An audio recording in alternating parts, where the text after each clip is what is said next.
Hi,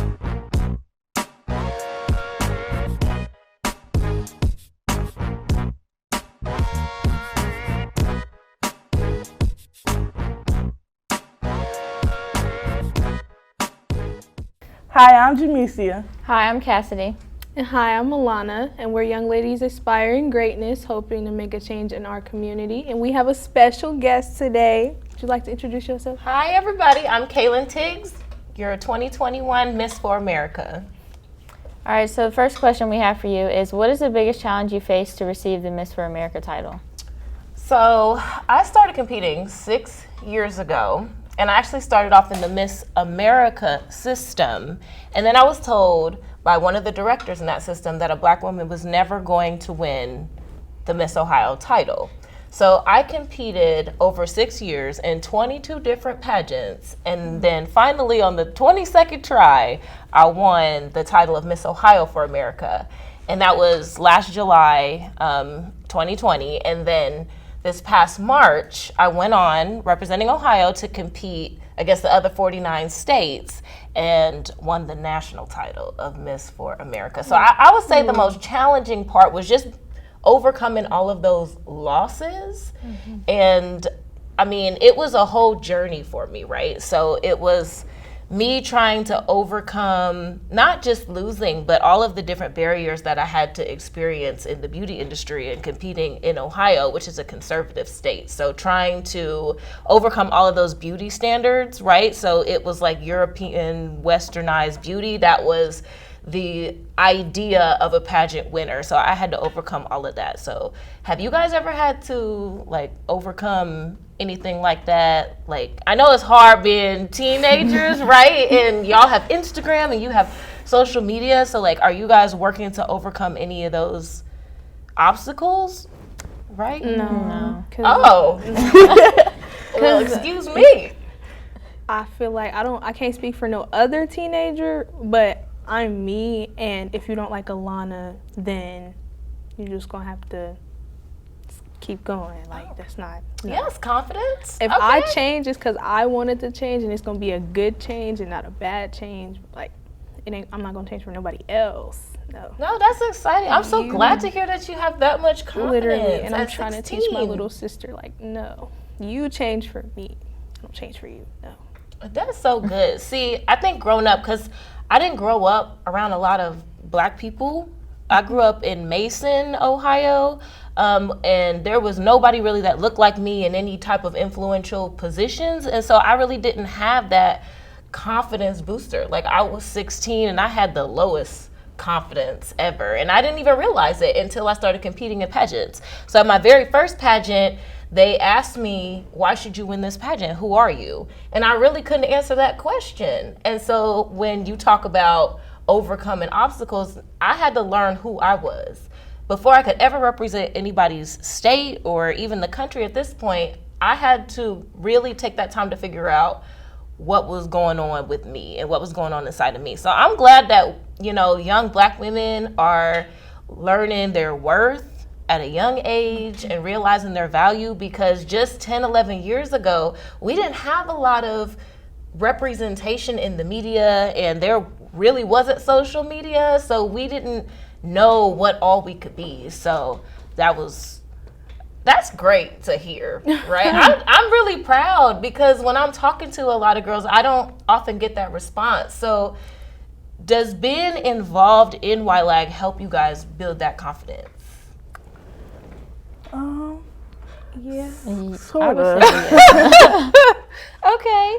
I would say because we get a lot of stories and you hear about a whole bunch of women who didn't feel, good about their stuff at one point in time, and I would never want to feel that way. So do you feel like being involved with an organization where you have other black girls and, other black women, and being a part of the community has helped you develop your confidence?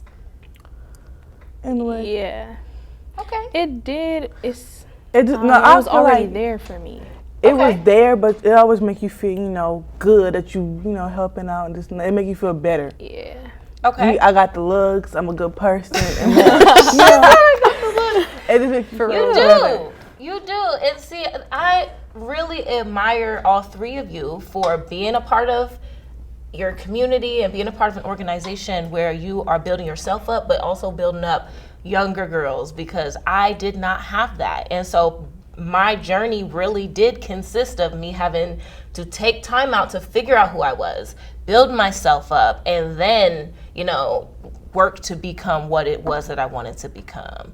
So I don't know. I just feel like the hardest part was just realizing that I am enough, and who I am was going to be enough no matter if I had the title or not. So luckily on my 22nd try, I was able to finally win. But now when I look back on it, I'm realizing that I was enough the whole time, right? Even if I didn't continue forward 22 times, so. What made you want to continue going back to win? Well, I had a purpose. So I knew that I wanted pageantry to be the catalyst for doing the things that I wanted to do.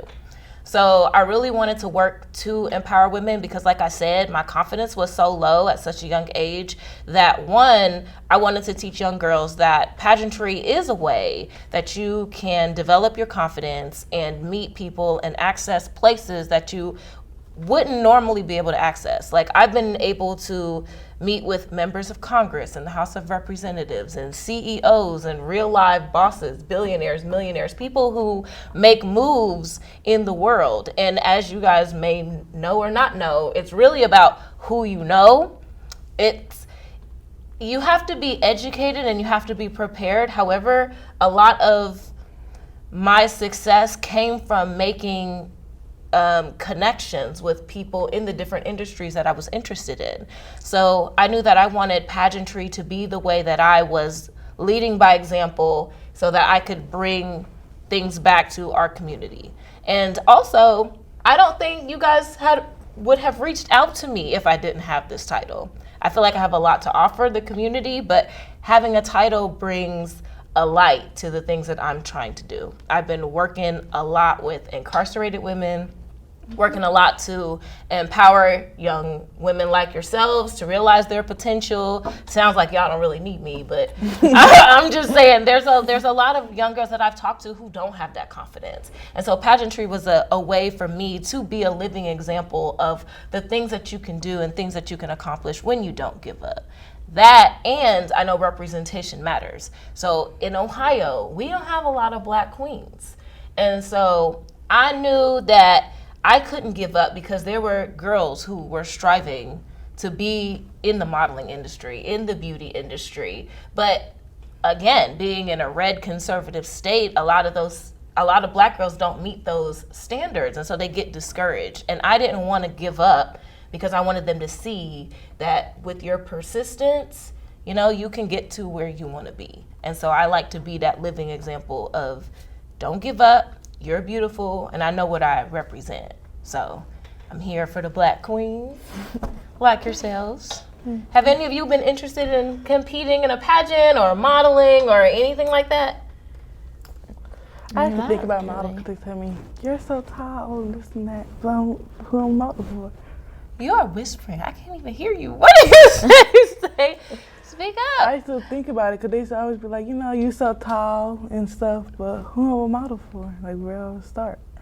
Well, see, that's another thing too. It's about those connections, right? So I wanted to be able to bring the connections that I have back to the community so we can have a conversation about how you can start modeling and what that process is like, and I can introduce my people to your people. It sounds fun.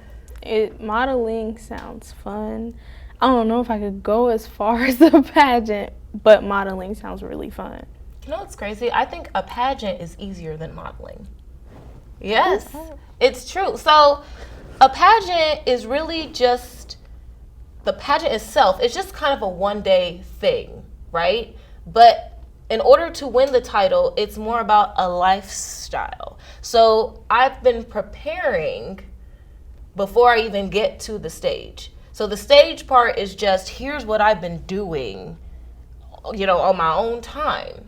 Having a crown and sash will just amplify that. So modeling, in my opinion, requires you to be a lot more body conscious It requires you, it's like it's a job versus a pageant, which is a one-day type of thing. But it's a lifestyle type of thing. Yeah, I wouldn't think I can like take pictures and stuff like that. But walking, I'm so clumsy, I just can't. Well, there's all different types of modeling. So I just came back from New York Fashion Week, and it was so exhausting. I was like, I can't do this for a living. I could do a one-day pageant, right, and compete for one day or a couple of days.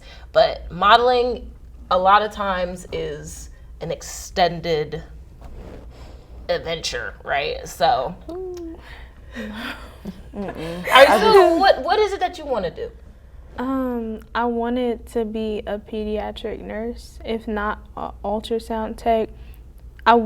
The medical field, I don't want to be the one to be like, hey, they didn't make it. This didn't make it. I don't want it to be too sad. I want it to be majorly happy. So to me, I know when my little sister was in my mom's stomach, I was happy to go with her in the ultrasound room while they did that. I was like, dang, I might do that. I might have to do that and make somebody else happy. So do you feel like you're on the right track to getting to where you want to be? Yeah. I missed a little booster. I missed my CTC opportunity, but that's fine. I'm still gonna make it happen. It's gonna happen either way. I promise. So everybody has aspirations to go to college and to do something with themselves. So when I was in college, right, I went undecided. I wasn't sure what I was gonna do. Finally, junior year, they're like, Kaylin, you need to pick a major. You need to decide on something. So I picked psychology because I had taken some psych courses. And now I'm getting ready to go for my PhD in clinical neuropsychology. Study doctor. the brain. Yes, Right. Dr. Right. Tiggs. I'm here, So that's another thing, too, about pageants that I didn't realize until I started competing was there's so many different stereotypes about it. A lot of people think that those girls are just a pretty face. But those girls, they are educated. You have to be in school. They're asking you on your application, what school do you go to? A lot of pageants are scholarship pageants. So you win, you get opportunities to use your winnings to go to school. They have contracts with different universities and things like that. So that's another reason why I wanted to join, was because I knew that I wanted to go to get my graduate degree. So I was already in undergrad when I started competing. But I knew I wanted to go get a PhD, and I knew that I wanted to pursue a degree in psychology, and pageantry was another avenue for me to be able to make those connections, to be able to go and further my education. So pageantry, I feel, has saved me in so many different ways. It gave me the opportunity to figure out who I am, what I believed in. It taught me how to lose gracefully. So when I was younger, I was a very sore loser and a very competitive person, right? Like, I had been kicked off of teams because I was so competitive. So here I am competing in my first pageant, and I'm like, I got this, and then I lost. And then I lost again, and then I lost again, and then I lost again. Fast forward to 22 times. By that time, I was very humbled, but it teaches you how to realize that when it's your time, it's your time. So I think you guys are probably going to experience this as you get older and you go out into the world and you're trying to navigate things. You may not get what you want in the time that you want it, but that doesn't mean that it's not going to happen for you. It means you can't give up. It means you may have to take another route. I competed in different pageant systems. So I competed in the Miss America system, the Miss United States system, the Miss Universe organization. And I came close. I think I was first runner-up, which is second place, like 16 times. Okay, so it's not that I was completely losing. It was I wasn't getting what exactly it was that I wanted. And I spent too much time focusing on that and not changing my perspective to realize that just because I didn't have the crown and sash, that didn't mean that I couldn't go out and do the things that I wanted to do. So just because things may not happen in the time that you feel that they should happen in, doesn't mean that you stop striving. It doesn't mean that you stop giving, stop working in your community, those kind of things. You see what I mean? So pageantry taught me how to change my perspective about what happens in the world and what happens in my world and my reaction to those things. So it's been a great experience. And I'm not saying that it wasn't rough. I experienced every emotion that you could experience. I cried, screamed, cussed everybody out, everything that you can imagine. You know, I felt that emotion. But at the end of the day, I had to look within myself and say, there's something more that I need to work on. It's not my time. And I don't know what you guys believe in, but I believe that God places you in the position that you're supposed to be in the right time. And all you can do is use those lessons and continue growing. And then when it's time for you to do what you do, then you do it. Does that make sense? Belief-wise, we on the same page. Okay. If you can change one thing when it comes to your journey for America, what would you change? I think I would have started sooner. So a lot of girls that compete in pageants start a lot younger. I started when I was 22. But again, I don't even think I would have been prepared, right? Because my self-esteem was so low. And truly, in order to win a pageant, you have to be able to go in front of a group of people that you've never met before, like a panel of judges, stand there and tell them why you deserve to have something over other people. And I don't think that I would have been ready. However, had I started, I felt like I could have changed my perspective sooner, and it would have got me to where I wanted to be sooner. But then in the same breath, everything happens for a reason. So, I mean, I had a rough background. Like, I grew up in Mason, which is an affluent area. However, my household and the things that were going on in my home were not the greatest. So I didn't have the opportunity to experience love and affection and confidence building. I say what saved me in high school was the fact that I had good friends, because I ran track and I had a sport. And that was really the only thing that kept me busy and kept me going. So I graduated from high school, but I graduated with like a really low GPA, and I went to school and I had anxiety and I had depression and I had all of these things. So if I could go back knowing what I know now, I would deal with those things so that I could experience the joy that I have right now a little bit sooner. But then if I would have gone back and changed anything, who knows where I would be today. So I'm really just thankful that I'm here, and I know what it took to get here. And so I just don't take anything for granted, and I make sure that I'm passing on those lessons to the next group of ladies like yourself. What's the biggest takeaway from being in the pageant industry? The biggest takeaway? I would say me being authentic, like me feeling comfortable with who I am, because by the time I got to the national competition, I was so tired. I was like, you know what? I've been here 22 times. Let's get this over with. Here's who I am. Here's what I have to offer you. Here's why I want this title. And I think you should give it to me, because I actually have been, this isn't just a title for me. It's something that I am working towards every single day. However, having this title will be able to amplify the things that I'm trying to do. Because again, having the title is like a microphone. It allows me to access people in places that I wouldn't normally be able to. So I think the biggest takeaway is just remembering to be authentic. Because when I was going through my journey, there were times where I felt like I might have had to change myself because I wasn't winning like this. So it was like trial and error.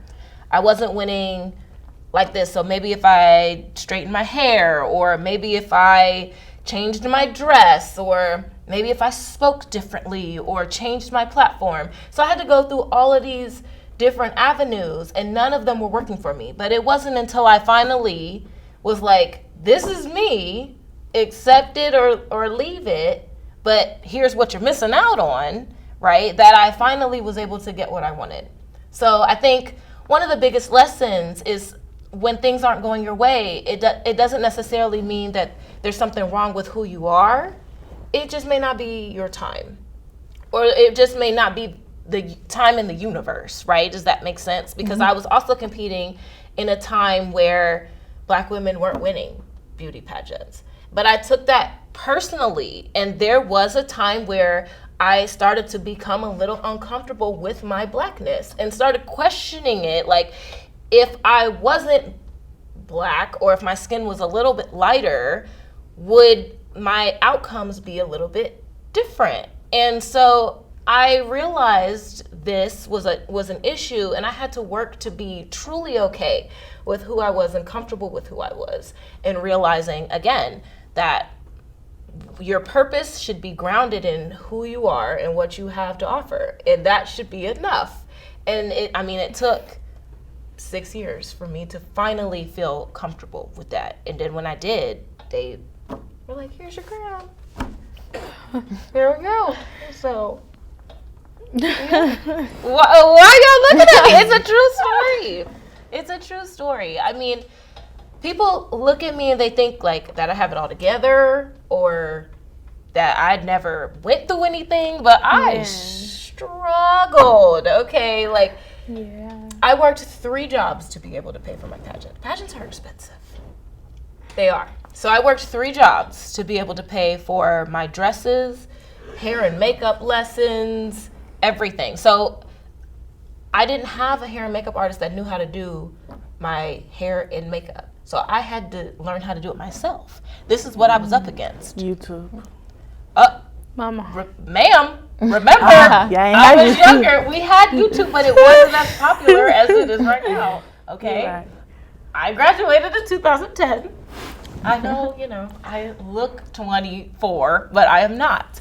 So we didn't go to YouTube or Instagram or none of that, right? I had to take face-to-face lessons with makeup artists to learn how to do my hair and makeup. Y'all are laughing, okay? But it's a true story. So like, now I could get on YouTube or get on Instagram and just practice, and I know what products to get. But just 5-6 years ago, this was not a thing. Well, 5-6 years later, you look good for our interview. Thank you. Didn't get today. It took 7 years, but I had to learn how to do my own hair and makeup, and I had to work 3 jobs to do that. So it just really was a testimony to how bad that I wanted it. And so I say that to say, like, you guys will have to do whatever it is that you have to do to get to where you want to be. If someone isn't offering what you want, or somebody doesn't know how to give you what you want, you got to go get it yourself. Figure it out. Even if you have to train yourself, even if you have to teach yourself, or if you have to work a little extra to get the money so that you can go get a training to be where you want to be. So, I mean, we're talking about takeaways, we're talking about what's important. There's been so many things that I've learned. And that's one of them is perseverance and resiliency. I say resiliency is a skill, right? You learn that when you don't get what you want, you have this ability to fight through it, think through it, and think about what are your other options. So there were times I was frustrated that people couldn't do my hair and makeup. So I channeled that frustration, and I was like, okay, well, guess what? Guess I'll just have to learn how to do it myself. And I mean, hair and makeup, for me to go to nationals, hair and makeup is going to cost me $2,000 for the 10 days that I'm going to be there. $2,000. Guess who's not paying $2,000? Because I can do my own hair and makeup. But girls are paying that because they haven't taken the time to invest in it themselves. My nationals gown was $3,000. By itself. It was $3,000 by itself. Well, okay. I'm gonna have to get ready for that prom. So there's shoes, there's hair, there's makeup, but I say all of that to say, like, I did this multiple times a year. I have like 13 dresses. I have multiple pairs of shoes. I have so much makeup I don't even know. And makeup has evolved over time. Like, we used to have that very cheap, like whack makeup back in the day.